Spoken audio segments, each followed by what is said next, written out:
For the past year, I have been sharing my brain. Written by Ben Wooding.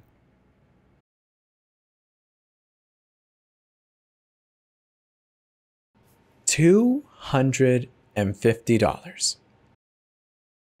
That's how much my sane mental state is worth to me, apparently. About 2 years ago, I was low on money. Not dangerously so, but enough to where I was looking for a little extra. So when I saw that a science company called Visions offered me $250 for non-dangerous tests and samples, I almost immediately signed up.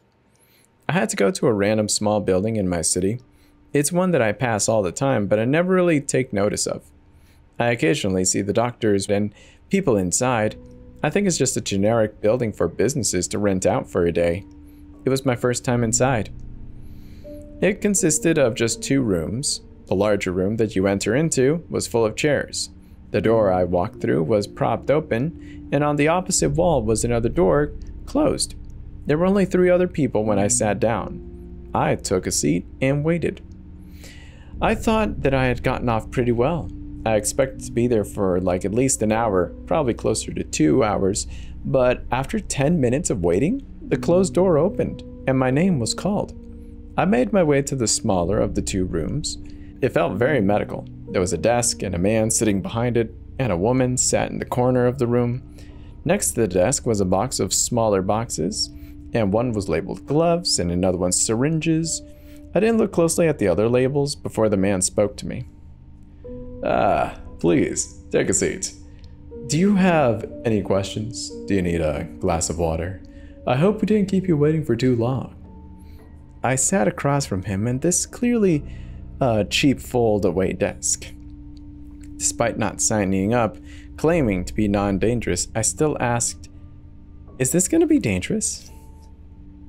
"No, not at all," the man replied.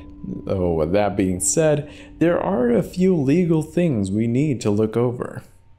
I think the woman saw that I was a little concerned and she spoke up. "It's all just boring stuff, honestly. The law makes everything boring." She laughed and I faintly let out a quiet chuckle. The man looked briefly at something written on paper and then spoke again. "So, we're going to be collecting a few skin cells. We're going to give you something to numb the pain, and then just use a razor to collect a small section of your top layer of your skin. Are you okay with needles?" "I'm okay with needles. A razor taking my skin off sounds a bit harsh, though." He smiled. "Please, it's just the wording. It'll be from the top of your arm, and frankly, even without the numbing, it wouldn't hurt a whole lot. With the numbing, you won't feel a thing. Plus, it heals in days." I felt more reassured. "Okay, is that all the legal stuff?" No. The main thing is that we need your consent for what we're going to be using the skin cells for." "And what will that be?" "We're experimenting with the growth of human brains without using any tissue directly from the brain. We're seeing how we can use different cells to clone an entirely different organ." I figured this must be safer and more common organ transplant surgeries. I wish I had asked exactly the brains they were used for instead, but I just said, "Sounds interesting. So will it be an exact replica of my brain?" "Exactly. Well, maybe. Theoretically, yes. It'll be a brain wired for the exact same way as yours. Cloning an organ is usually like taking a blueprint from a computer and rebuilding it." The woman spoke up now.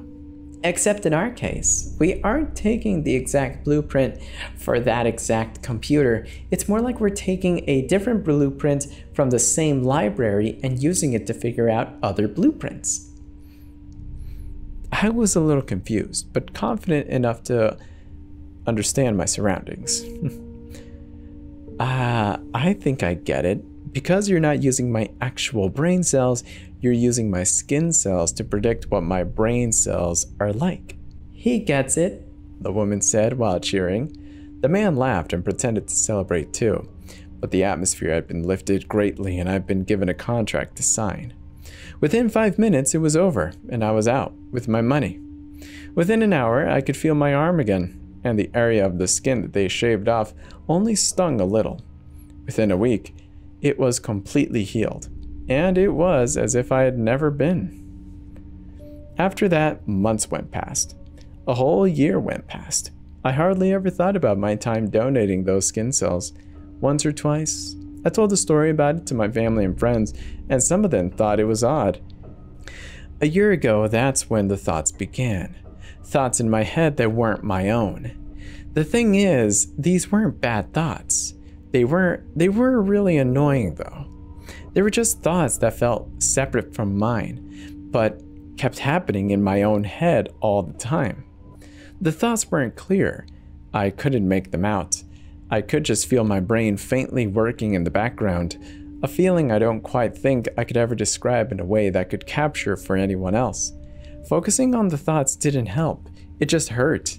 It was like trying to listen to a conversation from across the street, but with busy traffic in between you. A month went by like this. I didn't tell anyone, but that's when, for the first time, I could make out one of the thoughts. It was an equation. D equals the square root of x1 minus x2 to the second power plus y1 minus y2 squared. I could clearly and vividly imagine the equation. I couldn't see or hear it. These were not external hallucinations. These were clearly thoughts in my own head, foreign though, that I could not control. I was not a numbers guy. I didn't know much about math or computing at all, yet when I looked at it, it was a real formula.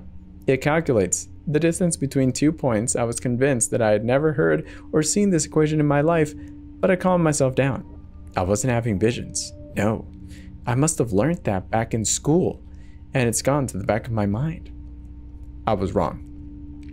As time went on, so did the thoughts. All sorts of math and scientific theories, ones that I had never even heard of. You may have noticed my wording of, I'm not a numbers guy. Well, that's because I am now. The constant flow of information integrated itself slowly into my thoughts. My brain became a container for information, and I was learning so much. I got comfortable with it. I learned how to block out all the noise though, and I learned to be one with the knowledge. I didn't question it too much.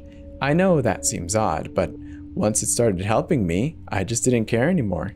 It felt nice that I had a database of information, not even at my fingertips, but at my literal brain. I'm not all-knowing. I'm not fed all information about everything ever, but I am a lot smarter than what I used to be.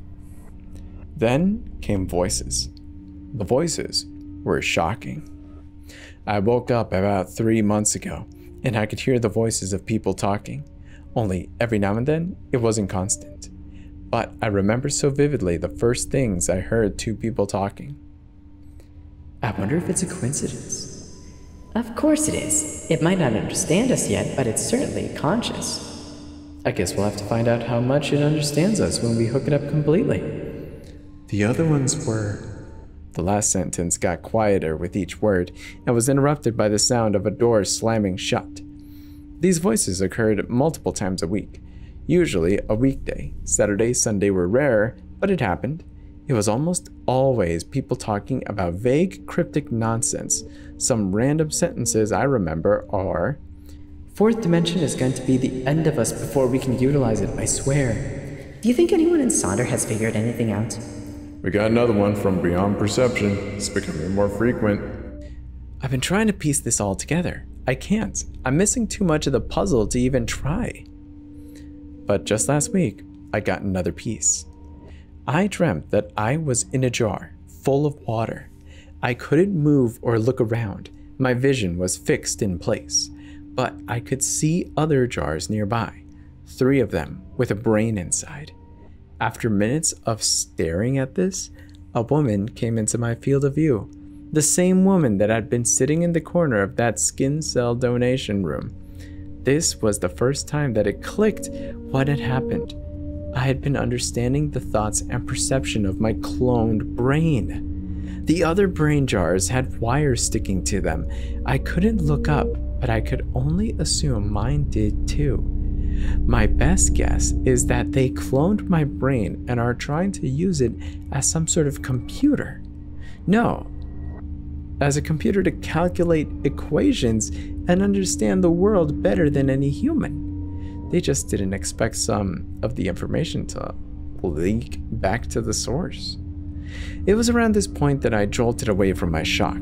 I caught my breath and concentrated. There I was again. Without even dreaming, I was back in that jar. Yet at the same time, I could see multiple places. I was viewing so many different perspectives at once, mostly inside of Vision's HQ. It's like I was inside the camera system. I could see a room of people sitting in desks typing. I could see a small seaside village. I could see a room that was empty, all apart from the table and the tall gray creature stretched out on top. The creature was cut open with the organs spilling out, and you would find no animal or human. I can see so much whenever I close my eyes. Every day it changes. Every day it's something horrific. Today, I can see a man sat on a chair. He just sat, while the bodies are on the floor around him inside out. They have no skin. They're dead. I cannot contact visions. They won't answer me. But I can only see the horrors that go on inside. This company is fucked up. I want them to unplug the brain. I want them to kill it. It thinks it's helping them automate their systems, but that's my brain. They're using me to run their diabolical research. I don't care what it does to me. I need them to unplug it. I need them to stop it. They have no idea that they're using me. They have no idea that I can see them. They have no idea that I'm in their system. I try every day to control my other brain, and I feel like I'm getting closer. I'll take them down from the inside when I can. Until then, I can only watch. Until then, I have to accept that I am no longer myself. I am Visions.